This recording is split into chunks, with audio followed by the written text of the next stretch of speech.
E aí, gente, aqui hoje nós vamos ver os vilões mais poderosos, cruéis e apocalípticos dos Jovens Titãs. Mas antes do vídeo começar, eu quero que vocês comentem seu top 3 vilões dos Jovens Titãs agora mesmo, antes do vídeo começar. Hipe, Gizmo. Abrindo a nossa lista, nós temos o pequeno prodígio do mal da Academia Hive.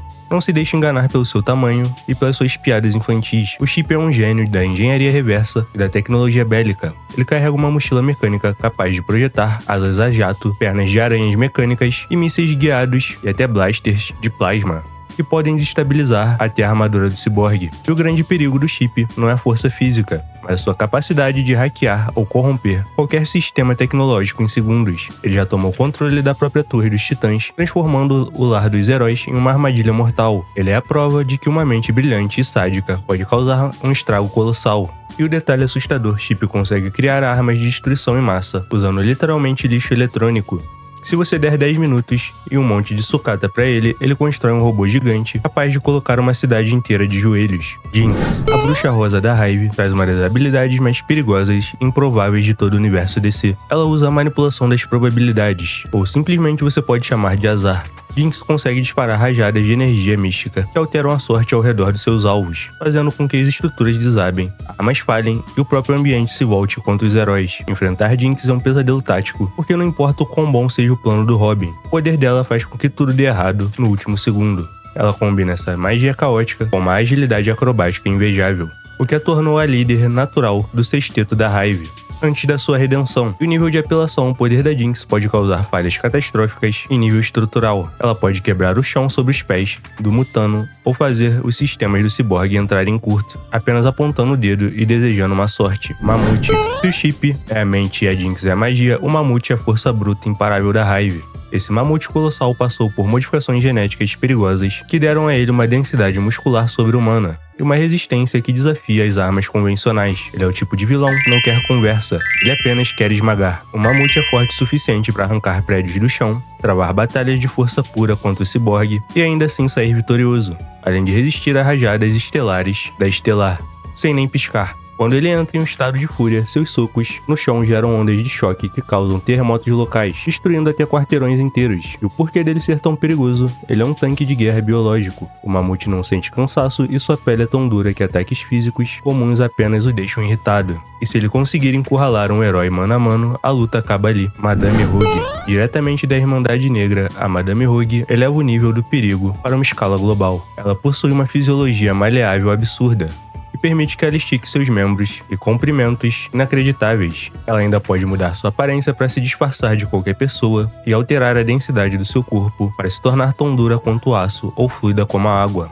Rogue é uma assassina fria e implacável. Ela humilhou os Titãs e a Patrulha do Destino em diversos confrontos, usando sua elasticidade para sufocar inimigos e sua capacidade de se infiltrar em qualquer base sem ser detectada. Sua regeneração física faz com que ela seja quase imune a danos de impacto. O seu feito apelão, a Madame Rogue consegue imitar perfeitamente não apenas a voz, mas o rosto das suas vítimas, e até mesmo seus maneirismos. Ela quase destruiu os heróis de dentro para fora, brincando com a mente e a confiança deles. Cérebro e a Irmandade Negra. O Cérebro é o líder da Irmandade Negra, embora seja um cérebro preservado dentro de uma jarra robótica de alta tecnologia. Ele compensa a falta de um corpo biológico, o intelecto de nível de um gênio e a capacidade de liderança que quase extinguiu os Jovens Titãs da Terra. O Cérebro não luta na linha de frente, ele joga xadrez com a realidade. Na temporada final, ele coordenou um sindicato global de vilões que conseguiu caçar e capturar e congelar quase todos os Titãs e heróis honorários ao redor do mundo, quase todos ao mesmo tempo. Ele é a personificação do perigo estratégico. E o ponto crítico,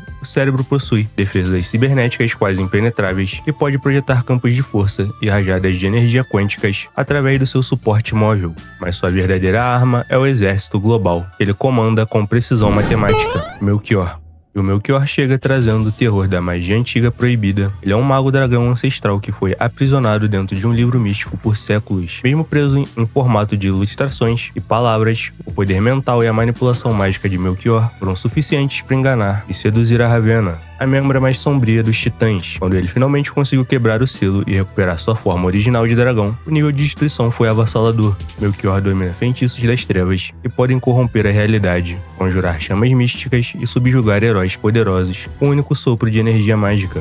E o diferencial de mestre ele joga com um lado sombrio. Melchior foi forte o suficiente para quebrar as barreiras mentais da Ravenna e usá-la como uma marionete. Se não fosse pelo crescimento espiritual da própria Ravenna, ele teria incinerado Jump City inteira. Terra. A trajetória da Terra é uma das mais trágicas e destrutivas da série. Ela possui o poder de geocinese pura, a habilidade de controlar a Terra, rochas, pedras e placas tectônicas à sua vontade. Quando estava sob o controle total de Slade, usando um traje que amplificava seus poderes e canalizava seu ódio, ela se tornou uma força da natureza imparável. Terra isolou Jump City e afundou parte da cidade e derrotou cada um dos titãs individualmente, em combates brutais. Ela não estava apenas jogando pedras, ela estava movendo montanhas e abrindo fendas no chão para engolir seus antigos amigos, e no seu ápice de fúria, ela quase causou o apocalipse local ao ativar um vulcão ativo debaixo da cidade. E a curiosidade definitiva, a conexão da Terra com o solo era tão profunda que ela conseguia sentir as vibrações de toda a cidade.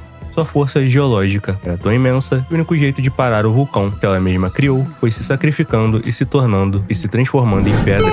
Estrela Negra. Aqui nós temos a irmã mais velha e cruel da Estelar. A Estrela Negra é uma guerreira tamariana de elite, o que significa que ela possui todos os poderes da Estelar, incluindo super força, voo em velocidade hipersônica e projeção de energia, mas elevados ao limite devido ao seu treinamento militar implacável e sua total falta de escrúpulos. E diferente da Estelar, que canaliza suas rajadas através da alegria, as rajadas ultravioletas da Estrela Negra são movidas por puro ódio, tornando seus disparos roxos muito mais destrutivos e letais. Ela já usurpou o trono de Tamaran, subjugou exércitos alienígenas e provou ser fisicamente superior à sua irmã em quase todos os confrontos diretos. E o nível de perigo, a Estrela Negra não quer apenas derrotar os titãs, ela quer buscar o domínio intergaláctico. Ela comanda frotas espaciais e tem poder de fogo suficiente para travar uma guerra contra planetas inteiros sozinha, na base da porrada cósmica.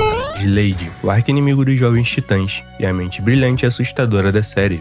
Slade não tem poderes cósmicos nativos, mas sua capacidade de manipulação psicológica e sua maestria em artes marciais e com seu intelecto estratégico o colocam acima de quase qualquer mutante. Ele transformou a vida do Robin em um inferno e quase destruiu a equipe usando apenas xadrez mental. No entanto, o que o coloca no segundo lugar é o seu retorno na quarta temporada, após fazer um acordo com Trigon, Slade volta dos mortos com um avatar espectral, ganhando pirocinese e invulnerabilidade, completa ataques físicos e a capacidade de se regenerar instantaneamente de qualquer dano. Ele se tornou um monstro imortal capaz de solar a equipe inteira sem suar, algo que ele já conseguia fazer antes, e a escala de poder em sua nova forma. Slade era imune quase à própria morte. Ele podia andar pelo fogo, atravessar os ataques de energia da Estelar e golpear com a força de um monstro ancestral, agindo como um mensageiro perfeito para o fim do mundo. Trigon. E no topo da nossa lista, de forma indiscutível, está o pai da Ravenna, o Trigon, o Destruidor de Mundos. Ele não é apenas um vilão, ele é uma entidade demoníaca interdimensional de nível apocalíptico. Quando o Trigon finalmente conseguiu cruzar o portal e pisar na Terra, a realidade simplesmente quebrou. Em questão de segundos, ele transformou toda a população do planeta em estátuas de pedra. Cobriu a Terra com os oceanos de lava e fogo. Trigon possui a onipotência virtual. Ele altera a realidade, manipula o tempo e projeta rajadas ópticas capazes de desintegrar heróis e destruir dimensões inteiras, apenas pelo seu tédio. Ele é a ameaça que vai muito além dos jovens titãs. Ele é um perigo para toda a existência multiversal da DC Comics. O terror absoluto contra Trigon, a força física de Cyborg, a tecnologia e os planos de Robin são piadas completas. Ele tratou alguns dos heróis mais fortes da Terra como insetos descartáveis, e foi necessária a união de quase toda a luz mística pura da Ravenna para conseguir banir essa divindade do mal de volta para o inferno. E agora eu quero saber de vocês quem é o vilão mais apelão dos Jovens Titãs na sua opinião. Seria o Slade com a sua manipulação mental ou Trigon no topo é indiscutível? Não esquece de se inscrever, dar aquele like, virar membro do canal por apenas R$ 1,99 e dar uma olhada nos produtos aqui do vídeo. Tem vários funcos irados para vocês comprarem. Tamo junto!